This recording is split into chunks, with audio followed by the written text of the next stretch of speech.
Hey guys, and welcome back to Learning CSGO as a CS Veteran, episode 8. So at the start of this episode, I'm going to cover a little bit about what I've been doing to improve. So as you can see on screen now, I've been playing quite a bit of deathmatch, mainly with the AWP and a little bit with the AK and M4. I've also been playing a pistol-only deathmatch server, just to improve my pistol rounds and also my general aim, as obviously with the pistol rounds, you do just want to aim for the head.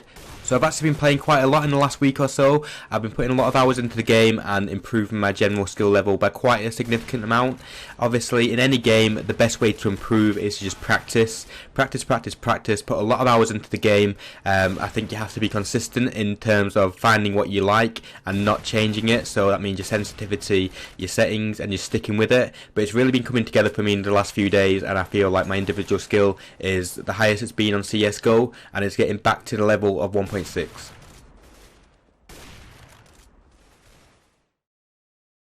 So we're into the first pistol round on the new game now. What I will say is just listen to the voice communications this round. I'm not going to say anything more on the microphone, but just listen to the voice comms.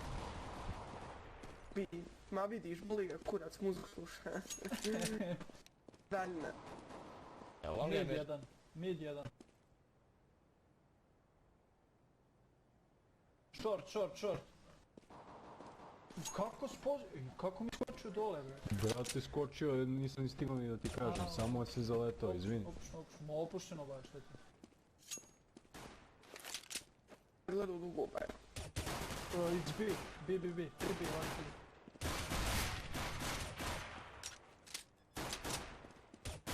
Uzet ću blok. imaš 5-7 tu desno. Pa još vid skrime. Koga? Trap, guru, trap. Jedan ti je Kars. Car also.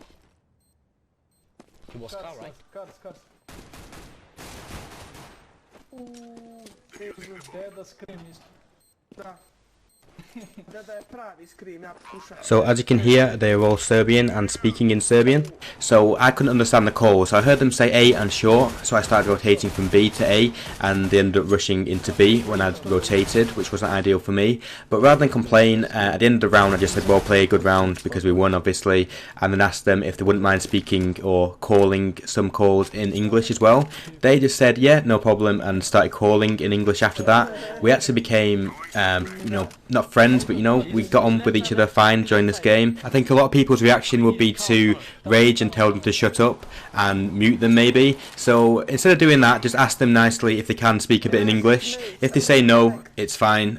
You can mute them and just try and play as well as you can. But it's always better to just ask them nicely and see if they will call in English. So with all that being said, I'm going to show you a quick clip from the first gun round, and if you listen to their communication, you'll see that it's much better.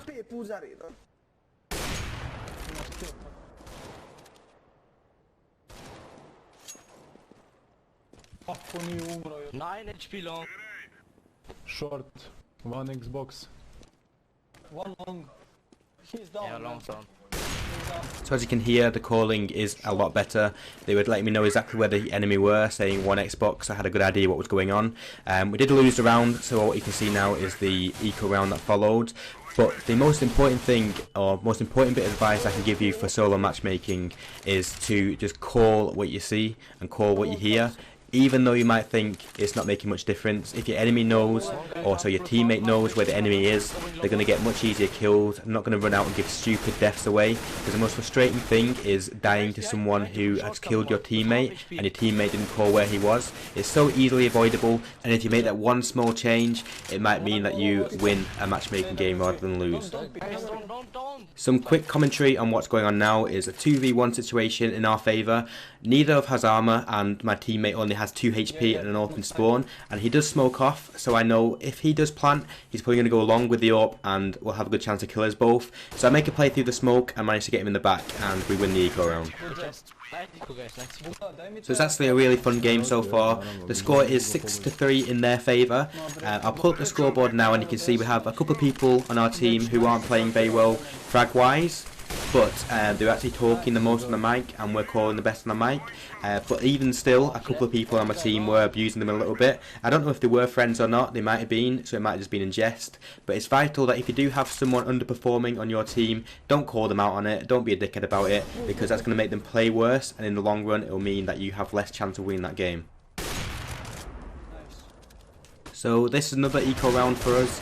I did manage to get into B with a deagle, and 2 of them did rush it pretty fast. So I managed to get the 2 kills on there, pick up the AK and kill a 3rd AWPer. And we did go on to win the round, which made the score 8-5 in their favour. Middle, oh my god. Mid doors. He's coming in. He's on mid. Nice. So this next round was pretty important because I think as CT you should aim for around 5 or 6 rounds. If you get 6 rounds as CT and you get the pistol round as T, you're in a brilliant position on Dust 2. So we really wanted to win this round. I did manage to actually get an ace.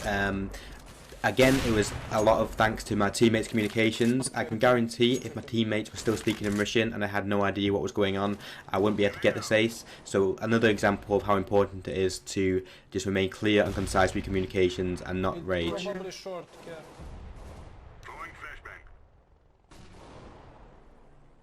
Short. It's okay, I'm short.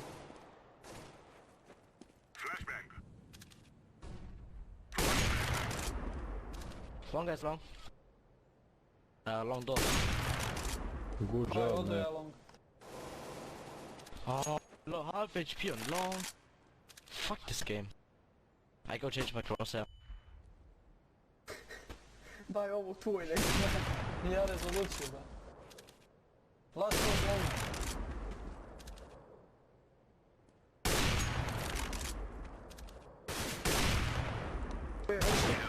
Nice. Ooh, nice. Kaže nice. Nice. Ace. RobuLuS, are you global elite?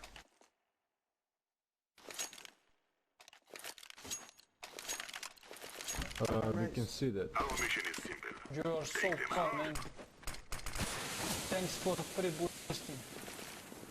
So as you can hear, I had a really good laugh with these guys. It was a lot of fun to play with them, and I was a bit surprised, to be honest. Obviously, when you get into a matchmaking game and you're with 4 other people that don't speak English as their first language, the natural reaction is to think, oh god, this is going to be terrible. I'm stuck with these guys for 30-40 minutes. But the best way to go about it is to just ask nicely if they can speak English, and just try and have a laugh with them on the microphone, and you might be surprised at how the game goes. So we're at the end of the first half now, which ended 9-6 in their favour. I was pretty happy with that. As T, if you then just win the pistol round, you can take it to 9-all, and I think Dust 2 is slightly T-sided as long as you play as a team. How much is boost RobuLuS? So I'm actually going to have to leave the game there, because I do usually record 1 demo for the CT half and 1 for the T half. When I try and play back the T half demo, it said it's corrupt and cannot be opened. I went through the Go TV, and really it's not worth watching. The rounds are very drawn out, there was no standout rounds, and with no voice comms it's a bit boring to watch. So I'm not going to put that in here. I will say the final score was 16-13 in their favour. It was a bit annoying that we lost because I got 37 kills and we had 2 people on our team that got less than 10 kills, but it doesn't really matter. It was still a fun game. I learnt a lot from it about matchmaking, and to be honest, the most important thing is having fun. Obviously it is only matchmaking, it's not super serious. If you have fun, that's the main thing. The majority of the enemy team were legendary Eagle Masters, so hopefully that means we'll get a promotion soon if we get a few more wins. Hopefully you've enjoyed this game. Please do subscribe, there'll be more games coming up this week, and thanks a lot guys.